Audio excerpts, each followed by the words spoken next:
নমস্কাৰ মোৰ অসমীয়া ইনফৰমেশ্যন চেনেলটোলৈ আপোনালোকক স্বাগতম জনাইছোঁ। অৰুণোদয়ক লৈ আজি ৰাজ্য চৰকাৰে কেইবাটাও গুৰুত্বপূৰ্ণ ঘোষণা কৰিছে আৰু কি ঘোষণা কৰিছে তোমালোকক মোৰ ভিডিঅ'ৰ জৰিয়তে তোমালোকক জনাম। অৰুণোদয় 3.0 আবেদন প্ৰক্ৰিয়া আৰম্ভ হৈছে আৰু কোনসকলে মহিলাই এইবাৰ অৰুণোদয় পাব আৰু অহা মাহৰ পৰা সকলো মহিলাই অৰুণোদয় লাভ কৰিব তাৰ বিষয় লৈ পেলাই আমাৰ অসমৰ মাননীয় মুখ্যমন্ত্ৰী ডক্টৰ হিমন্ত বিশ্ব শৰ্মা ডাঙৰীয়াই কি কৈছে মই দেখুৱাম। তোমালোকে চাবা যে অৰুণোদয়ক লৈ ডাঙৰ ঘোষণা কৰিছে অসমৰ ৰাজ্য চৰকাৰে আৰু মই তোমালোকক দেখুৱাইছোঁ। তোমালোকে চোৱা তাত কি কৈছে সেই সংবাদ মেলত অসমৰ মুখ্যমন্ত্ৰী ডক্টৰ হিমন্ত বিশ্ব শৰ্মা ডাঙৰীয়াই কি কৈছে তোমালোকে শুনা। লোকসভা নিৰ্বাচনত আমি অৰুণোদয় আঁচনি সেচুৰেশ্যন পৰ্যায়ত লৈ যোৱাৰ এটা প্ৰতিশ্ৰুতি অসমৰ ৰাইজক দিছিলোঁ যে আমি যিমান পাৰোঁ অৰুণোদয় আঁচনি আমি ৰাইজৰ মাজলৈ তাক সৰ্বাধিক পৰ্যায়ত লৈ যাম যাতে নোপোৱা মানুহৰ সংখ্যা কমি যায়।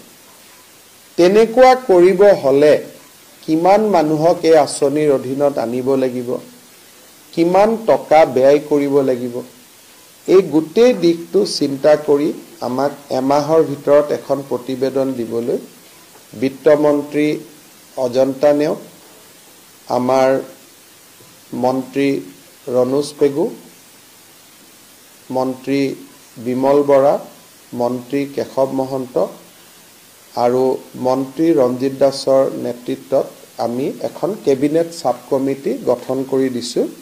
তেওঁলোকে এমাহৰ ভিতৰত আমাক পৰামৰ্শ দিব যে অসমৰ যদি প্ৰতিটো ফেমিলিকে আমি দিব লাগে আৰু প্ৰতিটো ফেমিলিৰ ডেফিনেশ্যন কি, যে এজন বুঢ়া মানুহ আছিলে তেওঁৰ ল'ৰা ছোৱালী মিলি এটা ফেমিলি, নে গোটেইকেইটা বিয়া হোৱা ল'ৰাক ধৰি এটা ফেমিলি, দেউতাক মাকক লৈ এটা ফেমিলি, নে গোটেইকেইটা বিয়া হোৱা গোটেইকেইজনী বোৱাৰী মিলি এটা ফেমিলি হ'ব বা গোটেইকেইজন বোৱাৰী বেলেগে বেলেগে এটা ফেমিলি হ'ব।